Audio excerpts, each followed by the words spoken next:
کیجیے، نجران کے عیسائیوں نے نبی پاک صلی اللہ علیہ وسلم کے اس خانوادے کا ادب کیا، انہیں اس وقت مان لیا اور مقابلہ کرنے سے انکاری ہوئے۔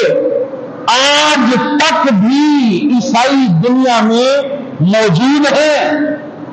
اگر اس وقت مقابلہ کرتے تو سرکار فرماتے ہیں ایک سال کے اندر، ایک سال میں پوری دنیا سے عیسائیت ختم ہو چکی ہوتی، لیکن انہوں نے نبی پاک صلی اللہ علیہ وسلم کی اہل بیت کو مانا، اللہ تبارک و تعالیٰ نے انہیں چھوٹ عطا فرمائی۔ لیکن وہاں عیسائی تھے، ادھر یزیدی نامی مسلمان تھے، اہل بیت اطہار کے بے ادب بنے، نام ہی ختم ہو گیا۔ وجود تو وجود، نام ہی ختم ہو گیا۔ وہ عیسائی ہو کر لیکن انہوں نے ادب رکھ لیا، انہوں نے اپنے آپ کو بچا لیا، آج بھی دنیا میں موجود ہے۔ لیکن یہ یزیدی، انہوں نے نبی پاک صلی اللہ علیہ وسلم کے گھرانے کو قتل کیا، ان کی بے ادبی کی، انہیں مارنے سے انکار کر دیا۔ آج نہ ان کا وجود ہے اور نہ ہی ان کا کوئی نام ہے۔ تو آپ اندازہ لگائیں اہل بیت اطہار کا ادب کتنا ضروری ہے۔ وہ عیسائی بچ گئے، اور الحمدللہ نہ ہم عیسائی ہیں نہ ہم یزیدی ہیں، ارے ہم مسلمان ہیں اور ہم حسینی ہیں۔ الحمدللہ ہم تو علی مانے ہیں، الحمدللہ ہم سیدہ کی خاک کو چومنے والے ہیں، ہم تو سیدہ کے گھرانے کے باادب لوگ ہیں۔ الحمدللہ در ہمارے دلوں میں اہل بیت اطہار کا پیار ہے، ان کا ادب ہے، ان کی تعظیم ہے، ان کی تاثیر ہے۔ پھر قربان جائے خدا کی قسم، یہ دنیا تو دنیا ہے، اللہ کا فضل و کرم ہو ہی رہا ہے۔ انشاءاللہ قبر میں بھی بیڑے پار ہوں گے اور آخرت میں انہی اہل بیت اطہار کی اتباع کے اندر انہی کی جماعت میں مل کر انشاءاللہ جنت کا داخلہ بھی نصیب ہوگا انشاءاللہ۔ بس ہماری جو کمائی ہے وہ زندگی کی یہی ہے کہ الحمدللہ ہم نبی پاک صلی اللہ علیہ وسلم کے گھرانے سے پیار کرتے ہیں۔ یہ یاد رکھیں، ادھر توجہ کیجیے، یہ مصیبت آنے پڑی ہے کہ ہم یہ سمجھتے ہیں کہ اہل بیت اطہار کا ذکر کرنا کسی ایک فرقے کا شعار ہے، اور نہ بولنا یہ اہل بیت تو ہمارے ہیں، بلکہ ہمارے ہی ہیں، یہ ہمارے ہیں۔ الحمدللہ ان کا ذکر کرنا فخر ہے، ان کا ذکر کرنا باعث برکت ہے، ان کا ذکر کرنا ہم سننے کا حق ہے۔ الحمدللہ ادب میں رہ کر سنی اہل بیت اطہار کا ذکر کرتے ہیں، اہل بیت اطہار کا ذکر کرتے ہیں۔ میرے بھائی، آقا صلی اللہ علیہ وسلم نے بے شمار اہل بیت اطہار کے فضائل و مناقب بیان کیے۔ حضرت اسامہ بن زید رضی اللہ تعالی عنہ آپ فرماتے ہیں کہ مجھے رات کے کسی پہر سرکار دو عالم صلی اللہ علیہ وسلم سے ذاتی کام پڑا، میں آقا علیہ الصلوۃ والسلام کی بارگاہ میں حاضر ہوا۔ آقا علیہ الصلوۃ والسلام گھر سے باہر حضور تشریف لائے۔ آقا علیہ الصلوۃ والسلام نے اپنے جسم پر حضور نے چادر اوڑھی ہوئی تھی۔ حضرت اسامہ بن زید کہتے ہیں کہ میں حضور سے بات کر رہا تھا، آقا علیہ الصلوۃ والسلام سے بات چیت کرتے ہوئے مجھے محسوس ہوا کہ حضور کی چادر میں کچھ اور بھی ہے۔ حضور کو ہے، حضور کی چادر میں کچھ اور ہے، اس لیے کہ کبھی بائیں طرف سے کونا ہلتا تھا، کبھی بایاں کونا ہلتا تھا۔ میں نے محسوس کیا کچھ ہے۔ جب میں نے بات چیت کر لی، اپنی ضرورت پوری کی، تو میں نے آقا صلی اللہ علیہ وسلم کی بارگاہ میں عرض کی، یا رسول اللہ صلی اللہ علیہ وسلم، آپ کی چادر میں آپ کے ساتھ کوئی اور ہے؟ آقا صلی اللہ علیہ وسلم نے اپنی چادر یوں ہٹائی تو حضرت اسامہ بن زید کہتے ہیں میں نے دیکھا کہ کہ ایک طرف امام حسن تھے، دوسری طرف امام حسین تھے. ایک طرف امام حسن تھے، دوسری طرف امام حسین تھے. آقا صلی اللہ علیہ وسلم نے فرمایا اے زید، یہ میرے بیٹے ہیں، یہ میری بیٹی فاطمہ کے بیٹے ہیں. اللہم انی احبہما واحبہما واحب من یحبہما. اے اللہ، میں ان دونوں سے پیار کرتا ہوں، اے اللہ تو بھی ان سے پیار فرما، اور جو ان سے پیار کرے تو ان سے بھی پیار کروا. اب ذرا بتائیں، کون نہیں چاہتا کہ ہم سے اللہ پیار کرے؟ کون نہیں چاہتا کہ اللہ ہم سے پیار کرے؟ گر ہم یہ چاہتے ہیں کہ اللہ ہم سے پیار کرے تو پھر ضروری ہے کہ ساری زندگی اہل بیت سے پیار کرو. آقا علیہ الصلوۃ والسلام نے دوسرے موقع پر ارشاد فرمایا اے لوگو، اللہ سے محبت کرو، اس لیے کہ اللہ منعم حقیقی ہے، یعنی اللہ تم پہ نعمتیں برسا رہا ہے. دنیا میں جو کچھ بھی ہے یہ اسی کی عطا ہے. ہم جو کچھ کھا رہے ہیں یہ رب کی عطا ہے. اللہ سے پیار کرو، اللہ کو مانو، اس لیے کہ اللہ منعم حقیقی ہے، نعمتیں کرنے والا ہے.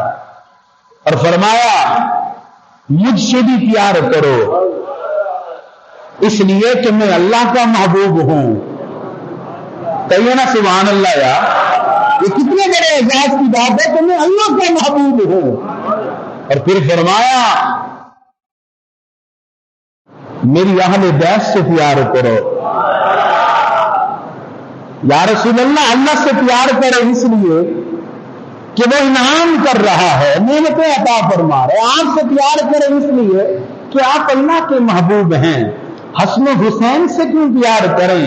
کہا اس لیے کہ وہ میرے محبوب ہیں. اللہ سے پیار کرو نعمتوں کی وجہ سے، مجھ سے پیار کرو اللہ کی وجہ سے، اور حسنین کریمین سے پیار کرو مجھ مصطفیٰ کی وجہ سے. تو ہم تو جسے بھی مانتے ہیں سرکار کی وجہ سے مانتے ہیں. ہم جسے مانتے ہیں سرکار کی. اور یاد رکھیں تیسری بات سنیے. حضرت حذیفہ بن یمان کیا کہتے ہیں؟ حضرت حذیفہ بن یمان کہتے ہیں کہ مغرب کی نماز کا وقت ہونے لگا.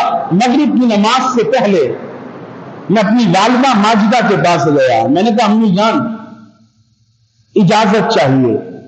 بیٹا کس چیز کی اجازت؟ کا اجازت چاہیے کہ سرکار دو عالم صلی اللہ علیہ وسلم کی بارگاہ میں جاؤں، حضور کی امامت میں نماز مغرب ادا کروں، اور نماز مغرب کے بعد اپنے لیے اور آپ کے لیے مغفرت کی دعا کرواؤں. ایسے ماں مانتی یا نہ مانتی، وہ مثالیں لگا دیا. یہ لالچ، یہ اچھی لالچ ہے کہ اپنی اور آپ کی مغفرت کی دعا کرواؤں. ماں نے کہا ٹھیک ہے بیٹا جاؤ. جب مغفرت کی بات اور وہ بھی سرکار کے ہاتھوں قربان جائیں کا جاؤ. حضرت حذیفہ بن یمان کہتے ہیں کہ میں والدہ سے اجازت لینے کے بعد سرکار دو عالم صلی اللہ علیہ وسلم کی بارگاہ میں حاضر ہوا. مغرب کی نماز میں نے سرکار کی امامت میں پڑھی. ارادہ تھا کہ مغرب کے بعد سرکار دو عالم صلی اللہ علیہ وسلم سے ملاقات کروں گا. سرکار سے ملاقات کے بعد اپنی اور اپنی والدہ کی مغفرت کی دعا کرواؤں گا. کیا کراؤں گا؟ مغفرت کی. کس سے؟ کس سے؟ کس سے؟ کون کہہ رہے ہیں؟ حضرت حذیفہ.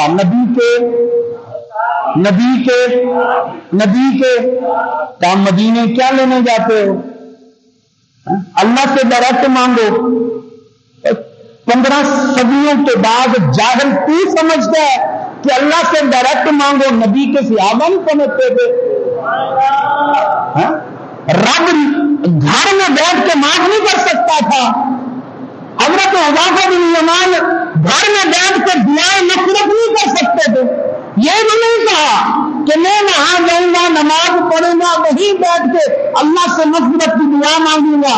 کہا نہیں، سرکار سے دعا کراؤں گا۔ ایمان تھا صحابہ کا، ہم سے رب مانے نہ مانے، ادھر ہاتھ اٹھنے کی دیر ہے، رب مان ہی جاتا ہے۔ یہ آج کے لوگ ہمیں دین سکھاتے ہیں۔ کہا بھی مقصد کیا ہے؟ اپنی اور اپنی والدہ کی مغفرت کی دعا کروں گا۔ حضرت حذیفہ بن یمان کہتے ہیں نماز مغرب پڑھ لی، لیکن سرکار دو عالم صلی اللہ علیہ وسلم نماز عشاء تک نوافل میں مصروف رہے، سرکار سے پھر ملاقات نہیں ہوئی۔ میں بیٹھ گیا، پھر عشاء کا وقت ہوا، میں نے عشاء کی نماز حضور کے ساتھ پڑھی۔ عشاء کی نماز کے بعد میں نے دیکھا کہ سرکار دو عالم صلی اللہ علیہ وسلم مسجد نبوی سے باہر تشریف لے کے جا رہے ہیں، حضور گھر تشریف لے جا رہے ہیں۔